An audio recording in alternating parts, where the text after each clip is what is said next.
I'm Josh. Hi, I'm Miranda. And I'm Hannah. Welcome to Bow Talk. Let's be real. We love weddings, but things don't always go well with guests. Miranda, you ever have a time where you had some sort of run-in with a guest at a wedding? Yes, I've had a few run-ins with guests that are drunk. You know, this is usually later in the evening. Just be confused on like how they're leaving, how they're getting home, what when the shuttle's coming. Even though the DJ's already announced that the shuttle will be there at 10:45.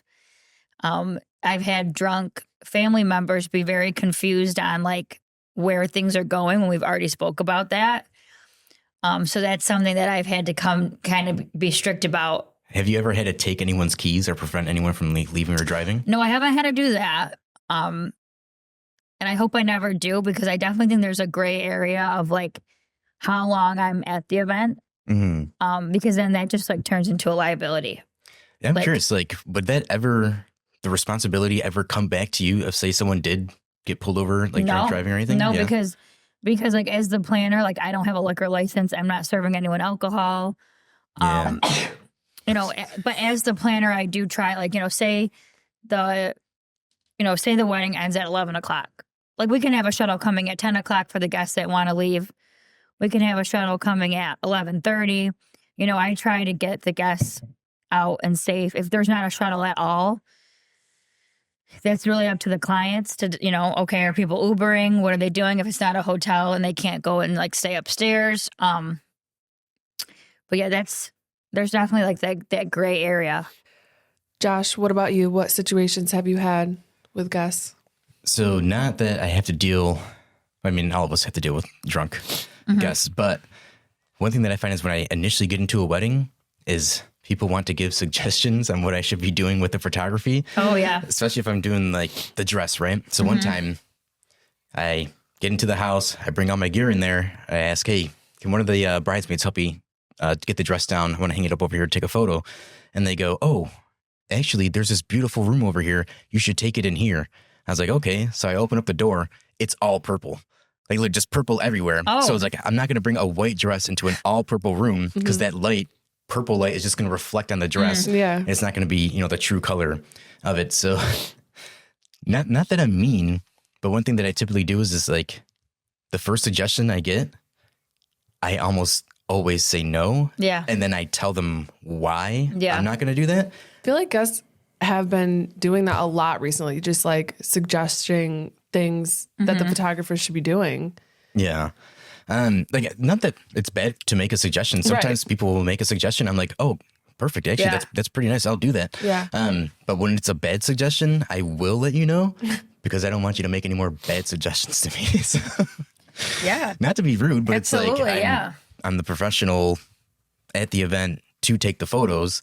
There has to be some understanding of trust. Like, okay, this person knows what they're doing. This is why they hired them. So Hannah, I can only imagine that you get like crazy suggestions of like things that people have seen on TikTok and like the content creation they've seen on TikTok. Mm-hmm. So like, how do you ever get bombarded like with like the bridesmaids in the getting ready area? Honestly, not a ton. Oh, good.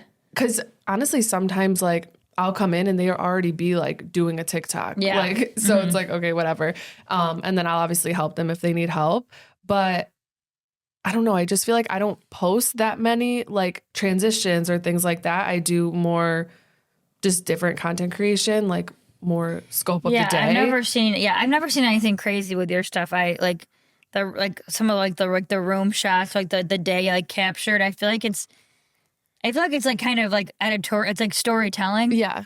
Rather than like, the TikToks that are like, they're like jumping in their pajamas and then they're like in their dress and it's like, oh, okay. Yeah. Which I do that. I just don't usually post it. Yeah. Like it's just for the bride. It's just for the bridesmaids, whatever. Like I'll do that for them. Yeah. I feel like you have kind of like because like we work together, I feel like you had a bit of like a fly on the wall approach where it's like, you're not trying to be like too intrusive or like, oh, there's this huge trendy thing.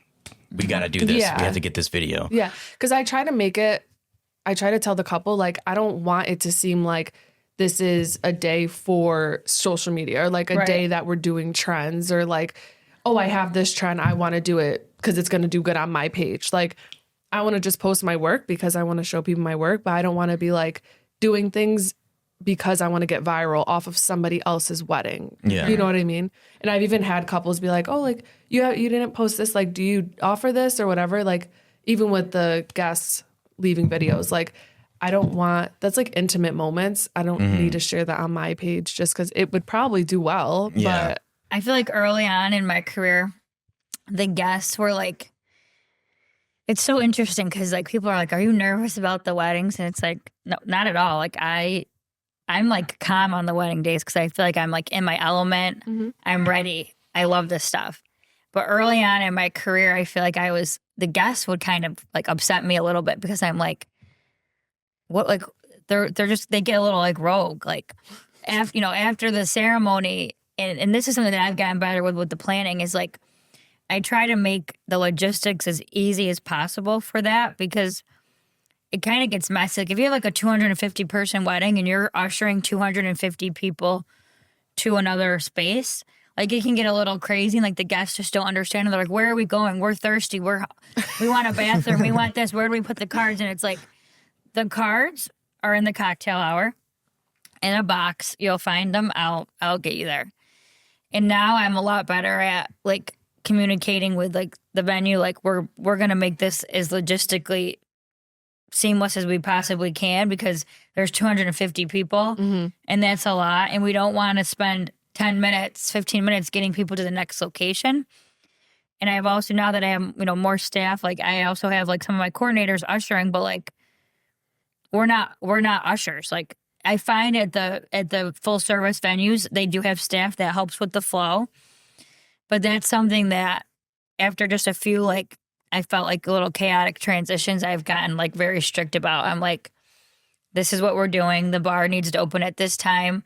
The bar line, just like certain things. Like, I don't want the bar line too long. But of course, that goes back to like, sometimes there's like costs associated with that. Like, did they want to pay for a third bar or like things like that? But the guest experience is something that I hone in on. Especially this year, just seeing everything that I've seen, and I'm like, that's super important because it can get very chaotic, and it's out of my control because I don't know what the guests. It's like you show up, you don't really know what to expect because you don't know the guests.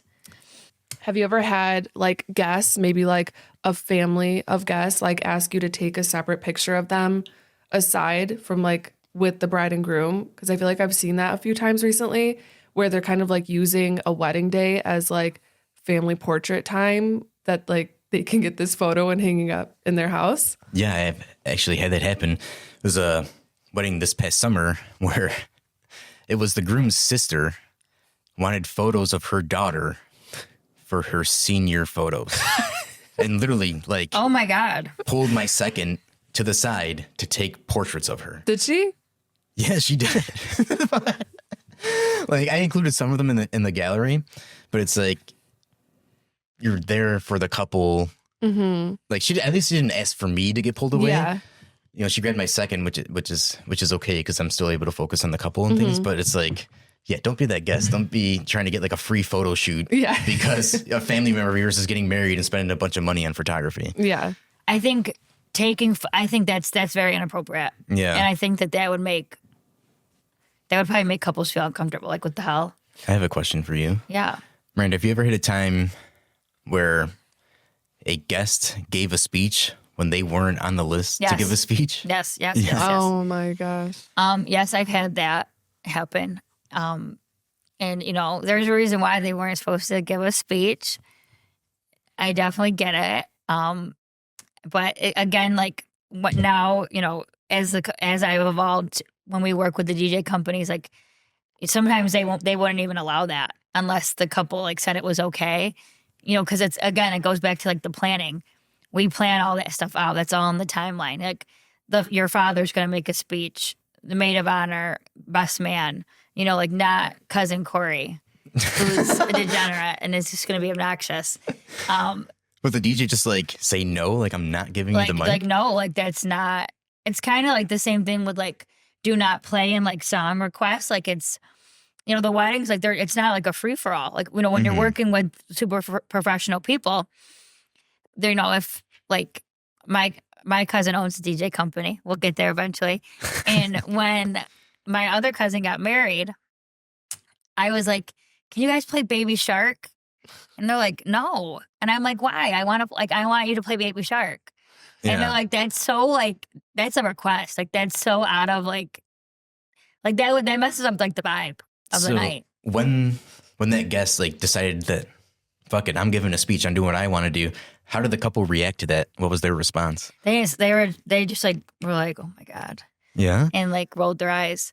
And I think it too, like it really depends. Like I've had a variety of speeches, as you can imagine, like with doing it for 5 years. And I've had some where it's like, I feel like they're like professional speakers. Like the speeches are amazing. And then you have someone who's like so nervous and like cute on their phone. And I'm always like, "Oh." And then you have like some like raunchy speeches where I'm like, "Oh my God." I'm like, "I don't think this was like pre-approved. Like this is raunchy." Pre-approved. And the couple's like, "Oh my God." And I've had someone be like, "Okay, like they're done." Have you ever had like an open mic speech? Yes, I've had open mic. That sounds awful. And it is awful. awful. It's been quick and kind of random. And it kind of like shows you how like the importance, I guess, of like having a flow Yeah. and like breaking it up. But Mine took like hour, maybe longer, just like passing it around. Which like that's what the couple wanted. I'd say you're messing up my timeline. We need to hurry up. That's what The the couple salads wanted. need to come out. The food is gonna get cold. Yeah, but it did take a long time. I've also had like a father of a bride I film them sometimes at full length, and it was like at least 45 to 50 minutes. Okay. And I obviously you stand all day, and I was like looking forward to sitting at dinner, and I was like, I am going to collapse if I have to like stand any longer listening to this speech. Honestly, I hate long speeches because like you know what's coming next. We're about to fucking eat. Yeah. So like I'm usually dehydrated and ready for that moment. So when a guest is giving too long of a speech, it's not my favorite. It was started as like the day I brought you home from the hospital. I was like, oh, here we go. Like, let me take a seat. Yeah, that's I truly haven't had that in a long time. You know, I feel like it's not my place to cut down someone's words or like do anything like that. I think you kind of frame it more or less like I always do a run of show with my couples. Like let's like scenario A, scenario B. We stretch out the speeches or we have them, seamlessly like 1, 2, 3. Like for example, like intros, have the couple come out, have the bridal party, the parents, the couple, then go right into speeches, then sit down for dinner. And, after that, it's like the night is free or you like break them up. I think everyone has a different opinion on how they like vendor wise and how they would like that. But you have to explain to them like, speeches for an hour or longer are going to drastically change. They're going to drastically change the dinner service. So we either need to start dinner service and people are eating while the speeches are going, or people are sitting there for an hour and you might lose people. People are going to start to get up. They're going to get antsy. They're going to want to drink. Yeah. And I think that's like all stuff like in time. Like I'm sure every wedding that you go to, you're like, oh, I like that they did that. Or, oh, yeah. I wish they didn't do that. Or, oh, like this is very like non-traditional. Mm-hmm. So I think that you like learn, but for me, like I definitely have a certain way I like to do things with some room for like to change things. But I have a question for both of you. Yes. Give it to me. Oh God. So sometimes I've heard stories and things like I'm a guy, it doesn't really happen to me, but if guests becoming like handsy or harassing in a way, do you guys have like a clause or anything in your contract to protect you in moments like that? There's something in my contract. But I have to say, like, I feel like people are not weird to the wedding planner. Like, I don't get like hit on. Like everyone always asks me that. Like, not really. Like, I feel like guys will like groomsmen will like, after, seeing them like the night before and like welcome party, like they'll like conversate with me, but I don't know. I feel like I've had a lot of really good groomsmen parties. Like they're gentlemen. They're like, can we do anything for you? I'm like, no, I'm good. Like, what do you need anything? Do you need water? At the end of the night, I have had some like drunk guests. Wait, hold on. You're missing the signs, Miranda. What? You said no one hits on you at weddings. That's what those guys are doing. They're asking you if you want water, if they can help you. These guys are trying to get with you. What's going on here? Well, maybe they are, but Now you'll start taking the water. I'll take the water. What about you, Hannah? Do you have anything like that in your contract? I don't have anything like that in my contract. No? I think because nothing has happened yet, I'm kind of a more like something happens, then I respond, where I should maybe be proactive and already have it in There's there. a clause of like harassment in the work. It's like harassment in the workplace. Like if they are harassing you, you can leave. Yeah. I haven't had like any harassment. I've had like groomsmen like ask to get me a drink or something. And I'm like, People I'm always working. give me a drink, and I'm like, I'll have a Diet Coke. Yeah, but they act like they're going up to a bar and like buying it. I know, I'm like, it's literally free. Yeah.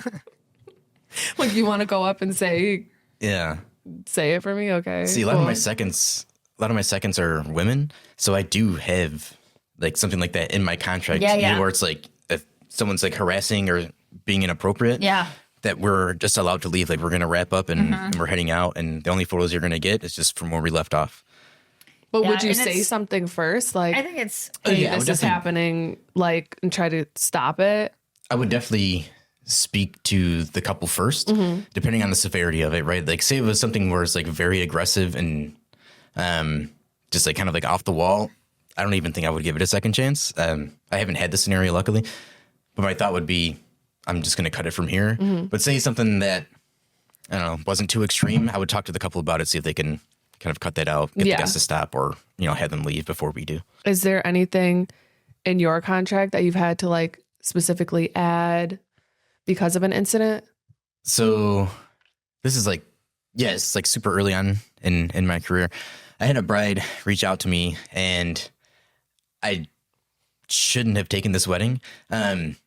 She was giving off little bits of red flags, but I was just too busy. I already had a shoot scheduled, and she was doing something earlier. She only needed a few hours, and I'm trying to build my portfolio, so I'm trying to shoot anything that I can. Yeah. So a year goes by. She's already had her gallery, and she's asking for re-edits, and I'm like, what? It's like you got your photos a year ago, and you want me to touch something up. So like just to be kind of nice, I wasn't going to redo the entire gallery. No. Oh, she wanted that? Yeah, she wanted me to like redo a whole ton of things because it was something I bought her. Like she had like the scarf thing on, and I guess it wasn't put on correctly. So every photo of her has that scarf thing on, and she wanted me to re-edit that. I was like, and take it off of all the pictures? No, she wanted me to like Photoshop it to the correct position. Oh. Which is like, I'm not some, Photoshop artist, you know? So what I ended up doing was like, here, you give me 15 images that you want retouched, and I'll redo those images.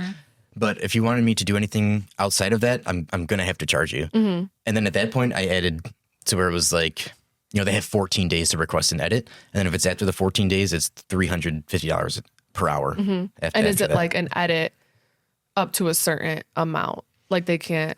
So it just depends on like what they would send over. So say like, I don't know, say the lighting was kind of poor in like the reception space or something, or no, we'll talk about the ceremony space, right? And she wanted some of the photo, like a majority of the photos redone in the ceremony. Okay. Yeah. But say it takes me, an hour and a half, 2 hours, I'm going to have to charge accordingly to, what it took for me to correct those. Yeah. Or not correct, but make the changes that she was wanting. I'm lucky in the sense that I've never had to like re-edit something from a wedding, but after you said that, now I'm like, I should probably put something in my contract, because like, what if a year and they're like, oh, like, can you edit this little video of us? And I've only had like a couple reach out once where they want an additional edit, but they were like, how much would it be if you just edited another video, not like fix a video? Yeah. So in that case, I was like, sure, like what, I'll edit another video for you. Yeah. And honestly, it depends on the couple. Like, say they were a nightmare on their wedding. Yeah. Like, I'm not going to want to be so like, oh yeah, cool. Let me touch this up. But it's like someone I really like. It's like, maybe I'll do more than than what I should. Yeah. Or like charge less. I don't think that people even read their contracts. I read them as a planner, of course, because that's part of my scope. But, and there's like certain details that like I'll point out. So like for my contract, for example, like it says, if anything is like I have a scope of service, and it's like if anything additional, that's an additional charge, or so of course I'll consult with them first about it. But I think it's like it definitely it's a very strict contract, because it's like this is what I'm responsible for, and basically like there's a vendor for everything. So like this is the scope that I do.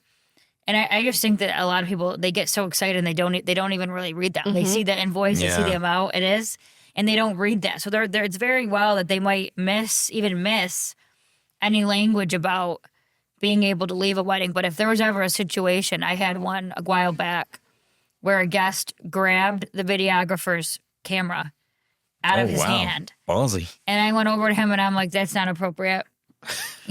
Don't touch his equipment, and you need to give it back.